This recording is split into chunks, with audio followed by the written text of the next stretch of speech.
bug searches in a school game. Let's start. Good morning, everyone. I am Gretchen of Silver. And Diana Jerka Dilagwayan. And we are the crew conducting searches in the school gate. And now let's hear the group. Good morning, everyone. I'm Mr. J.G. Balmuha.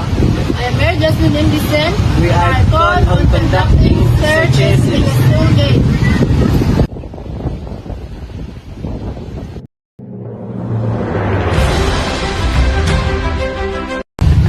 We believe the School of Smile should conduct searches in the school gate because it's our safety and also to prevent students from bringing harmful objects or weapons to the School of Smile.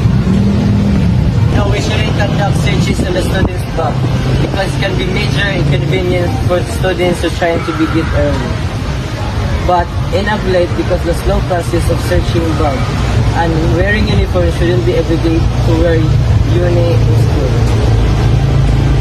Have a point, but let's get back to our main topic about searches in our school gate, not about in a school uniform, because we always prioritize our safety over inconvenience.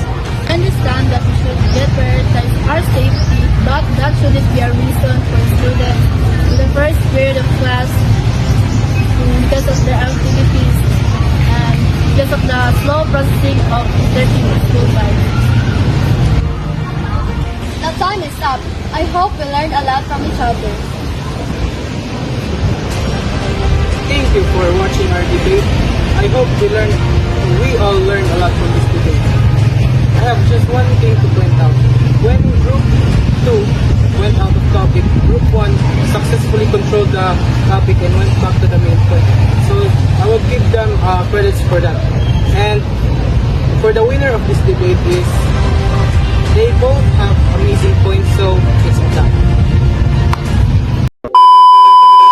Good morning, everyone. I'm Mr. J.G. Balmuha. I am Mary Jasmine Indicen. We are conducting all searches in the school gate.